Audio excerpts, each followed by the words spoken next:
Hi guys, welcome back to the channel. ಮೊದಲನೇದಾಗಿ ನಮ್ಮ Cenation leader 17 time champion John Cena ಅವರ ಬಗ್ಗೆ ಮಾತಾಡ್ತಾ ಇದ್ರೆ ನಿಮ್ಮೆಲ್ಲರಿಗೂ ಕೂಡ ಗೊತ್ತೇ ಇರಬಹುದು. ಜಾನ್ ಸಿನಾ ಅವರು ಈಗ ನಮಗೆ ಬ್ಯಾಕ್ಲಾಶ್ ಅಲ್ಲಿ ನೋಡೋದಕ್ಕೆ ಸಿಗ್ತಾ ಇದ್ದಾರೆ.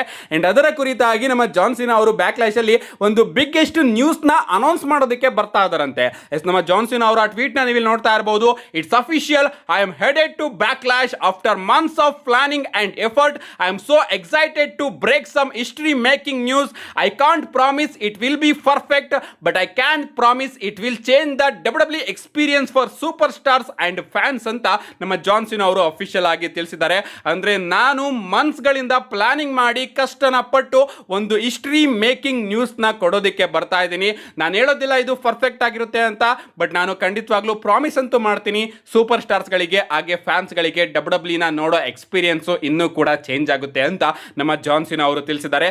ಅಫ್ಕೋರ್ಸ್ ಅವರು ಇಲ್ಲಿ WWE ಕ್ಲಬ್ ಬಗ್ಗೆ ಅನೌನ್ಸ್ಮೆಂಟ್ ನ ಮಾಡೋದಕ್ಕೆ ಬರ್ತಾ ಇದ್ದಾರೆ. ಅಂದ್ರೆ ನೀವು ಕೂಡ ಸಬ್ಸ್ಕ್ರಿಪ್ಷನ್ ನ ತಗೋಬಹುದು.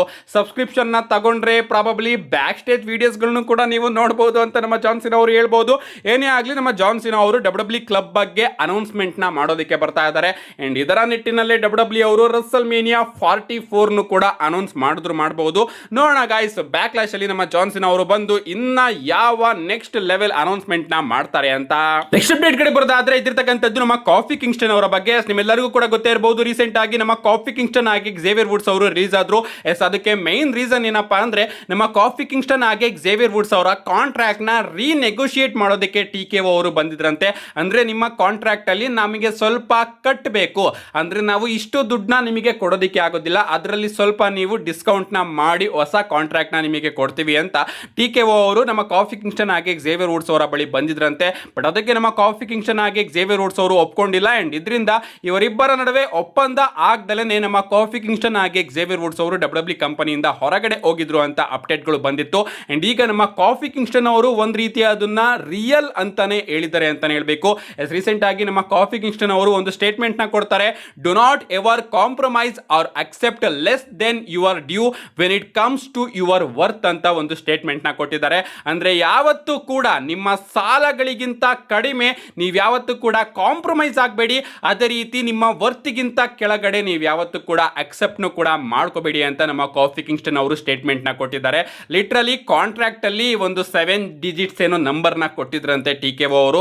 ಅಂಡ್ ಅದರಿಂದ ಕಮ್ಮಿ ಮಾಡ್ಕೊಳ್ಳೋದಕ್ಕೆ ಹೇಳಿದಾಗ ನಮ್ಮ ಕಾಫಿ ಕಿಂಗ್ಸ್ಟನ್ ಆಗಿ ಝೇವಿಯರ್ ವುಡ್ಸ್ ಅವರು ಒಪ್ಕೊಂಡಿಲ್ಲ.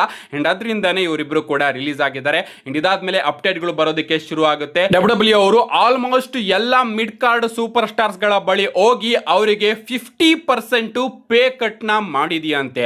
ಲಿಟ್ರಲಿ ಇದರಲ್ಲಿ ಟಾಪ್ ನೇಮ್ಸ್ ಗಳು ಏನು ಇನ್ಕ್ಲೂಡ್ ಆಗಿಲ್ಲ. ಅಂದ್ರೆ ಮಿಸ್ ಆದವರು ಅಕಿರಾ ಟೊಜಾವಾ, ಓಟಿಸ್ ಆಗಿರಬಹುದು, ಟ್ಯಾಗ್ ಟೀಮ್ ಡಿವಿಷನ್ ಆಗಿರಬಹುದು, ಮಿಡ್ ಕಾರ್ಡ್ ಡಿವಿಷನ್ ಆಗಿರಬಹುದು, ಇವರೆಲ್ಲರ ಬಳಿ ಹೋಗಿ ಅಫಿಷಿಯಲ್ ಆಗಿ ನೆಗೋಷಿಯೇಷನ್ ಮಾಡಿ 50% ಪೇ ಕಟ್ ನ ಬಲವಂತವಾಗಿ ಕೊಟ್ಟಿದ್ದಾರಂತೆ ನಮ್ಮ TKO ಅವರು. ಅಂದ್ರೆ ಎಲ್ಲರ ಬಳಿನೂ ಕೂಡ ಹೋಗೋದು, ನಾವು ನಿಮಗೆ 1 ಲಕ್ಷ ಕೊಡ್ತಾ ಇದೀವಿ, ಇಲ್ಲ ಇನ್ ಮುಂದೆ 1 ಲಕ್ಷ ಕೊಡೋದಕ್ಕೆ ಆಗೋದಿಲ್ಲ, 50,000 ಮಾತ್ರ ಕೊಡ್ತೀವಿ ಅಂತ ಬಲವಂತವಾಗಿ ಅವರಿಗೆ ಒಪ್ಸೋದು. ಅವ್ರೇನಾದ್ರೂ ಒಪ್ಕೊಳ್ಳಿಲ್ಲ ಅಂದ್ರೆ ಕಂಪನಿಯಿಂದ ರಿಲೀಸ್ ಮಾಡೋದು. ಇದೇ ರೀತಿ ನಮ್ಮ ಕಾಫಿ ಕಿಂಗ್ಸ್ಟನ್ ಆಗಿ ಝೇವಿಯರ್ ವುಡ್ಸ್ ಅವರು ಕೂಡ ಕಂಪನಿಯಿಂದ ಹೋಗಿದ್ದು ನಿಜವಾಗ್ಲೂ ಕೂಡ ಸಿಕ್ಕಾಪಟ್ಟೆ ಶಾಕಿಂಗ್ ಅಂತ ಅನ್ಸುತ್ತೆ. ಈ ರೀತಿ ನೀವು ಮೊದಲು ಒಬ್ಬರನ್ನ ಸಂಬಳ ಕೊಟ್ಟು ಕೆಲಸಕ್ಕೆ ಸೇರಿಸ್ಕೊಂಡು ಅದಾದ್ಮೇಲೆ ಇಲ್ಲ ನಾವು ಅಷ್ಟು ಸಂಬಳನ ಕೊಡೋದಕ್ಕಾಗೋದಿಲ್ಲ, ನೀವು ಸಂಬಳನ ಕಮ್ಮಿ ಮಾಡ್ಕೋಬೇಕು ಅಂತ ಹೇಳಿದಾಗ ಅಫ್ಕೋರ್ಸ್ ಯಾರಿಗೆ ಆಗ್ಲಿ ಕೋಪ ಬಂದೇ ಬರುತ್ತೆ. ಇನ್ನು ನಮ್ಮ ಟ್ರೈಬಲ್ ಚೀಫ್ ರೋಮನ್ ರೈನ್ಸ್ ಅವರ ಬಗ್ಗೆ ಮಾತಾಡೋದಾದ್ರೆ ನಿನ್ನೆ ನೈಟು ಇಂಟರ್ನೆಟ್ ಅಲ್ಲಿ ಸಿಕ್ಕಾಪಟ್ಟೆ ರೂಮರ್ಸ್ ಗಳು ಓಡಾಡೋದಕ್ಕೆ ಶುರು ಆಗಿತ್ತು. ಅದೇನಪ್ಪ ಅಂದ್ರೆ ರೋಮನ್ ರೈನ್ಸ್ ಅವರು ಕಂಪನಿಯಿಂದ ರಿಲೀಸ್ ಆಗ್ತಾ ಇದ್ದಾರೆ ಅಂತ. ನನಗೆ ಆ ಒಂದು ನ್ಯೂಸ್ ನ ಕೇಳಿ ಸಿಕ್ಕಾಪಟ್ಟೆ ಶಾಕ್ ಆಯ್ತು. ಅದಕ್ಕೆಲ್ಲ ಮೈನ್ ರೀಸನ್ ಏನಪ್ಪಾ ಅಂದ್ರೆ ರೋಮನ್ ರೈನ್ಸ್ ಅವ್ರನ್ನ WWE ಅವರು ಮೇ ತಿಂಗಳು ಹಾಗೆ ಜೂನ್ ತಿಂಗಳಿಗೆ ಅಫಿಷಿಯಲ್ ಆಗಿ ಅನೌನ್ಸ್ ಮಾಡಿರ್ತಾರೆ. 2 ತಿಂಗಳು ರೋಮನ್ ರೈನ್ಸ್ ಅವರು ಕಂಟಿನ್ಯೂಸ್ ಮಂಡೇ ನೈಟ್ ರಾ ಅಲ್ಲಿ ಬರ್ತಾರೆ ಅಂತ.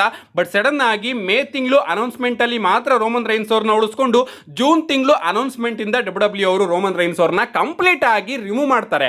ಅದಕ್ಕೆ ರೀಸನ್ ಕೂಡ ನಾನು ನಿಮಗೆ ತಿಳಿಸಿದ್ದೆ, WWE ಅವರು ರಿಮೂವ್ ಏನೋ ಮಾಡಿದ್ದಾರೆ, ಬಟ್ ರೋಮನ್ ರೈನ್ಸ್ ಅವರು ಜೂನ್ ತಿಂಗಳಲ್ಲೂ ಕೂಡ ಇರ್ತಾರೆ ಅಂತ. ಬಟ್ ಕೆಲವೊಂದಷ್ಟು ರೂಮರ್ಸ್ ಗಳು ಬರೋದಕ್ಕೆ ಶುರು ಆಗುತ್ತೆ, ಇಲ್ಲ ರೋಮನ್ ರೈನ್ಸ್ ಅವರು TKO ಇಂದ ಸಿಕ್ಕಾಪಟ್ಟೆ ಜಗಳದಲ್ಲಿ ಇದ್ದಾರೆ.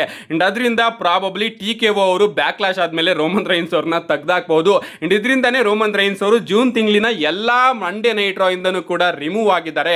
ಸೊ ರೋಮನ್ ರೈನ್ಸ್ ಹಾಗೆ WWE TKO ನಡುವೆ ಏನು ಕೂಡ ಸರಿ ಬರ್ತಾ ಇಲ್ಲ. ಅದರಿಂದ ರೋಮನ್ ರೈನ್ಸ್ ಅವರು WWE ಕಂಪನಿಯಿಂದ ಹೊರಗಡೆ ಹೋಗ್ತಾರೆ ಅಂತ ರೂಮರ್ಸ್ ಗಳು ಬರೋದಕ್ಕೆ ಶುರು ಆಗುತ್ತೆ. ಗಾಯ್ಸ್, ಅದೆಲ್ಲವೂ ಕೂಡ ಒಂದು ಟೆಕ್ನಿಕಲ್ ಎರರ್ ಅಷ್ಟೇ ಅಂತೆ. ಈಗ ಈ ರೀತಿನೂ ಕೂಡ ಅಪ್ಡೇಟ್ ಗಳು ಬರ್ತಾ ಇದೆ. TKO ಅವರು ಒಂದು ಟೆಕ್ನಿಕಲ್ ಎರರ್ ಇಂದ ರೋಮನ್ ರೈನ್ಸ್ ಅವ್ರನ್ನ ಜೂನ್ ತಿಂಗಳಿಗೆ ಅನೌನ್ಸ್ ಮಾಡಿರೋದನ್ನ ರಿವೀಲ್ ಮಾಡ್ತಾರೆ ಅಂತಾನೆ ಹೇಳ್ಬೇಕು. ಅದನ್ನ ಬಿಟ್ರೆ TKO ಹಾಗೆ ರೋಮನ್ ರೈನ್ಸ್ ಅವ್ರ ನಡುವೆ ಸಂಬಂಧ ಸರಿ ಇಲ್ಲ. ರಸಲ್ ಮೇನಿಯಾದಲ್ಲಿ ರೋಮನ್ ರೈನ್ಸ್ ಅವರಿಗೆ ಅಷ್ಟೊಂದೇನು ಖುಷಿ ಆಗ್ಲಿಲ್ಲ, ಅದರಿಂದ ಅವರು ಕಂಪನಿಯಿಂದ ಹೊರಗಡೆ ಹೋಗ್ತಾ ಇದ್ದಾರೆ. ಏನೂ ಕೂಡ ಇಲ್ಲ. ರೋಮನ್ ರೈನ್ಸ್ ಅವರು 100% WWE ಕಂಪನಿನ ಬಿಟ್ಟು ಎಲ್ಗೂ ಕೂಡ ಹೋಗೋದಕ್ಕೆ ಸಾಧ್ಯನೇ ಇಲ್ಲ. ಇದನ್ನಂತೂ ನಾನು ಬರ್ಕೊಡ್ತೀನಿ. ಏನೇ ಆಗಲಿ ರೋಮನ್ ರೈನ್ಸ್ ಅವರಿಂದಾನೇ ಈಗ WWE ನಡೀತಾ ಇರೋದು. ನೀವು ಒಪ್ಕೊಳ್ಳಿ ಬಿಡ್ಲಿ, ರೋಮನ್ ರೈನ್ಸ್ ಅವರಿಂದಾನೇ ರಸಲ್ ಮೇನಿಯಾ ನಡೆದಿದ್ದು, ರೋಮನ್ ರೈನ್ಸ್ ಅವರಿಂದಾನೇ WWE ನಡೀತಾ ಇರೋದು. ರೋಮನ್ ರೈನ್ಸ್ ಅವ್ರು ಏನಾದರೂ ಇಲ್ಲ ಅಂದ್ರೆ WWE ಶೇರ್ಸು 50%ಗಿಂತ ಜಾಸ್ತಿ ಬಿದೋಗುತ್ತೆ. ಆ ರೀತಿ ಆಗೋದಕ್ಕೆ TKO ಅವರಂತೂ 100% ಬಿಡೋದಿಲ್ಲ. TKO ಅವರು ರೋಮನ್ ರೈನ್ಸ್ ಅವರು ಏನು ಹೇಳ್ತಾರೋ ಅದಕ್ಕೆ ಒಪ್ಕೊಳ್ಳೇಬೇಕು. ಯಾಕಂದ್ರೆ ರೋಮನ್ ರೈನ್ಸ್ ಅವರು ಈಗ WWE ಕಂಪನಿಯಲ್ಲಿ ಆ ಒಂದು ಲೆವೆಲ್ ಅಲ್ಲಿ ಇದ್ದಾರೆ. ಇದನ್ನ ನೀವು ಕೂಡ ಒಪ್ಕೋಬೇಕು, ನಾನು ಕೂಡ ಒಪ್ಕೋತೀನಿ. ಸೊ ಅದರಿಂದ ರೋಮನ್ ರೈನ್ಸ್ ಹಾಗೆ WWE TKO ನಡುವೆ ಯಾವುದೇ ರೀತಿಯ ಸಂಬಂಧ ಕೆಟ್ಟದಾಗಿಲ್ಲ. ಅಂಡ್ ಅದೆಲ್ಲದೂ ಕೂಡ ಒಂದು ಟೆಕ್ನಿಕಲ್ ಎರರ್ ಅಂತ ಮತ್ತೊಮ್ಮೆ ನಾನು ಕ್ಲಿಯರ್ ಮಾಡ್ತಾ ಇದ್ದೀನಿ. ಎಲ್ಲರಿಗೂ ಕೂಡ ಕ್ಲಿಯರ್ ಆಗಿದೆ ಅಂತ ಅನ್ಸುತ್ತೆ. ಇದೇ ರೀತಿಯ ಅಪ್ಡೇಟ್ಗಳಿಗೋಸ್ಕರ ಚಾನಲ್ನ ಸಬ್ಸ್ಕ್ರೈಬ್ ಮಾಡ್ಕೊಳ್ಳಿ ಅಂತ ಹೇಳ್ತಾ, see you guys in my next video.